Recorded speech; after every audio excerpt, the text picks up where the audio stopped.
BJP की social media की कार्यशाला। बीजेपी प्रदेश मुख्यालय पर कार्यशाला शुरू हो गई है। तो लखनऊ से आपको बता रहे हैं, उप मुख्यमंत्री ओबीसी मोर्चे के अध्यक्ष नरेंद्र कश्यप मौजूद हैं। प्रदेश भर से ओबीसी मोर्चे के पदाधिकारी भी मौजूद हैं। तस्वीरों में आप देख सकते हैं। आगामी लोकसभा चुनाव को देखते हुए पिछड़ा मोर्चा सक्रिय हो चुका है। 2024 लोकसभा चुनाव को लेकर बीजेपी की रणनीति है। 2 चरणों में हो रही कार्यशाला, पहला चरण शुरू हो चुका है।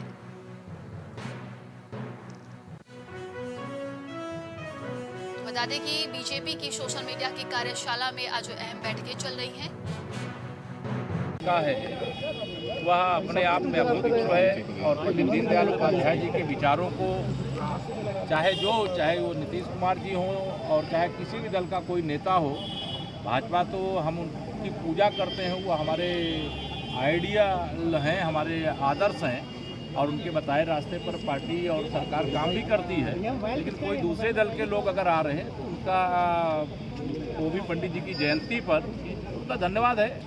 और सबको मतलब महापुरुष कोई जाति और धर्म और क्षेत्र के नहीं होते, महापुरुष देश के होते हैं और देश में रहने वाले सबके होते हैं। आज प्रदेश स्तरीय वर्कशॉप करके ओबीसी समाज के, ओबीसी सोशल मीडिया के पदाधिकारियों को, कार्यकर्ताओं को एजुकेट करेगा, प्रशिक्षित करेगा।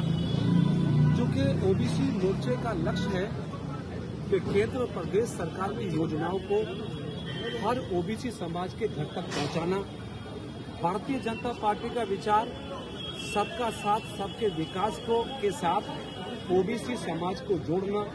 तकनीक का जमाना है, इसलिए तकनीक का पूरा प्रयोग करते हुए आज ओबीसी मोर्चा वर्कशॉप के माध्यम से पिछड़े समाज के बहुत सारे युवा कार्यकर्ताओं को एजुकेट करेगा, ताकि आने वाले लोकसभा के चुनाव में तकनीक का प्रयोग करके।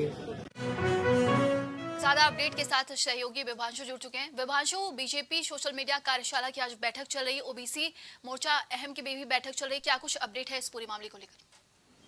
नंदिनी, आपको बता दें कि भारतीय जनता पार्टी के प्रदेश मुख्यालय पर आज बीजेपी ओबीसी मोर्चे की सोशल मीडिया की 1 दिन की कार्यशाला है, जिसमें भारतीय जनता पार्टी के प्रदेश भर से तमाम बड़े पदाधिकारी एकत्रित हुए हैं। 2024 चुनाव को लेकर मंथन हो रहा है।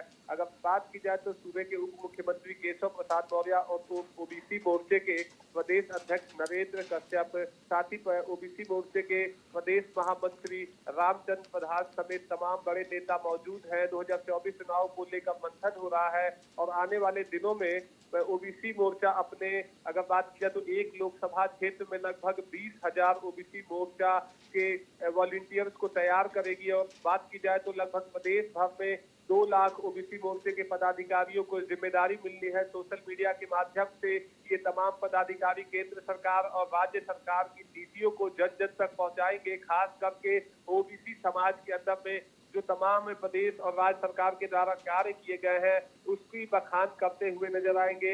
अगर बात की जाए तो ये 2 चरणों में बैठक हो रही है। पहला चरण समाप्त हो चुका है और सूबे के उप मुख्यमंत्री पहले चरण की बैठक से निकलकर उनका साफ तौर पे कहना है कि हम सभी देश के प्रधानमंत्री नरेंद्र मोदी के सिपाही हैं और उनके जो ओबीसी हितैषी हैं वो ओबीसी के लिए तमाम कार्य करते हैं और उनके तमाम जो बताए गए रास्ते हैं उस पर चलकर हम 2024 में सत्ता में हैट्रिक लगाएंगे। जी, अपडेट के लिए बहुत बहुत धन्यवाद आपका।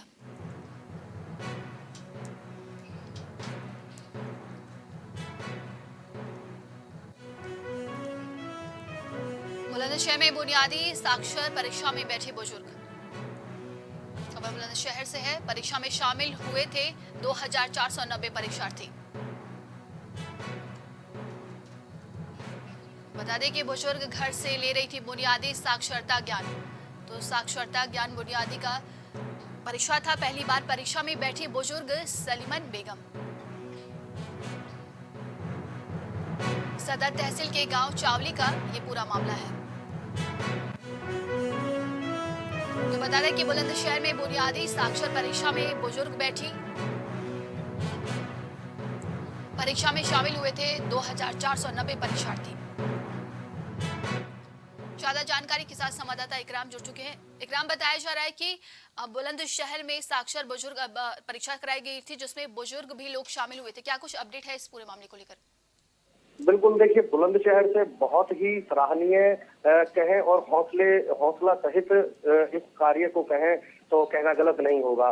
देखिए बुलंदशहर के सदर तहसील के चावली गांव में प्राथमिक विद्यालय है, जहां एक गांव की रहने वाली बुजुर्ग सलीमन, जिसकी उम्र तकरीबन 92 वर्ष बताई जा रही है, वो अपने पोती पोतों से बुनियादी साक्षरता का ज्ञान ले रही थी। और जो इसी के तहत साक्षर भारत अभियान के तहत 2490 परीक्षार्थियों की परीक्षा कराई गई थी। इसी में सलीमन ने प्रतिभाग किया है। इसको लेकर उनके हौसले को लोगों के द्वारा सराहा जा रहा है और उनके हौसले को सलाम किया जा रहा है। 92 वर्ष की उम्र में वह पहली बार परीक्षा में बैठी हैं। इसको लेकर उनके गांव में स्कूल नहीं था, परिवार की ओर से भी पाबंदियां थी। इसके बावजूद 92 वर्ष की उम्र में उन्होंने पहली बार साक्षर भारत अभियान के तहत परीक्षा में शामिल हुई है। जी, तमाम जानकारी के लिए बहुत बहुत धन्यवाद आपका। पुल के नीचे मिला नवजात का शव। बड़ी खबर लखनऊ से है, जहां पर बताया जा रहा है कि पुल के नीचे नवजात का शव मिला है। नवजात का शव मिलने से हड़कंप मच गया है। तो बड़ी खबर लखनऊ से है, बताया जा रहा है कि पुल के नीचे नवजात का शव मिला है।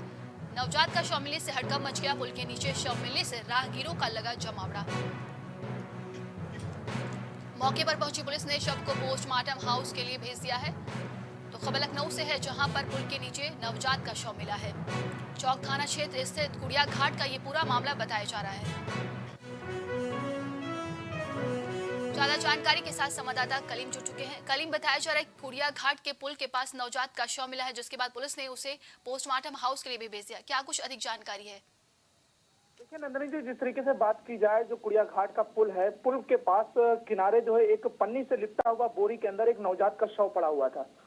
जब वहां पर जो लोग पहुंचे थे, उन्होंने देखा, जब बोरी पड़ी हुई उसको हटाया तो उसके नीचे जो पन्नी थी, पन्नी में पूरी तरीके से नवजात का शव लिपटा हुआ था। उस मामले की जानकारी जब पुलिस को दी गई तो मौके पर जब पुलिस पहुंची है, पुलिस ने जो नवजात का शव था उसको कब्जे में लिया। उसके जो नीब की बात की जाए, उसमें जो चीजें लगी हुई थी उसको लेकर के पुलिस जो है इस मामले की तफ्तीश कर रही है कि आखिर ये नवजात शव यहाँ पर किसने फेंका है। फिलहाल जिस तरीके से नवजात का शव पुल में नदी के किनारे मिला था, तो उस दौरान जो राहगीर थे उनका भी काफी जमावड़ा लग गया था। इस दौरान जो एक लंबा जाम देखने को मिला। लेकिन इसमें सवाल यह है कि जिस तरीके से नवजात शिशुओं के शव लगातार जो मिल रहे हैं, लगभग एक माह में आधा दर्जन जो नवजात के शव मिल चुके हैं, इन सभी पहलुओं को लेकर के पुलिस जो है जांच करने का दावा कर रही है कि आखिर ये जो नवजात के शव मिल रहे हैं ये किस हॉस्पिटल से संबंधित है, क्योंकि अभी तक किसी भी नवजात के शव के पास कोई ऐसी स्लिप नहीं मिली है जिससे किसी हॉस्पिटल का नाम सामने आ सके। क्योंकि अगर हम पिछले साल की बात करें नवजात के शव को लेकर के, तो एक हॉस्पिटल का नाम सामने आया था, उस पर तफ्तीश कर रहे थे, लेकिन वो तफ्तीश पूरी तरीके से ठप हो गई। लेकिन अब एक बार फिर से नवजात शिशुओं के जो बात की जाए, उनके शव लगातार फिर से मिल रहे हैं। तो इन मामलों को लेकर के एक बार फिर पुलिस दावा कर रही है कि इस मामले की जांच पड़ताल की जाएगी और अगर किसी हॉस्पिटल का नाम सामने आता है तो उसको भी रडार पर रख करके उसकी भी तफ्तीश की जाएगी और अगर साक्ष्य मिलते हैं तो कार्रवाई भी की जाएगी। तमाम जानकारी के लिए बहुत बहुत धन्यवाद।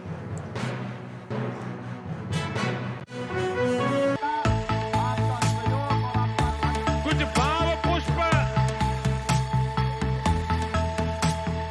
आप देख रहे हैं प्राइम टीवी, सच साहस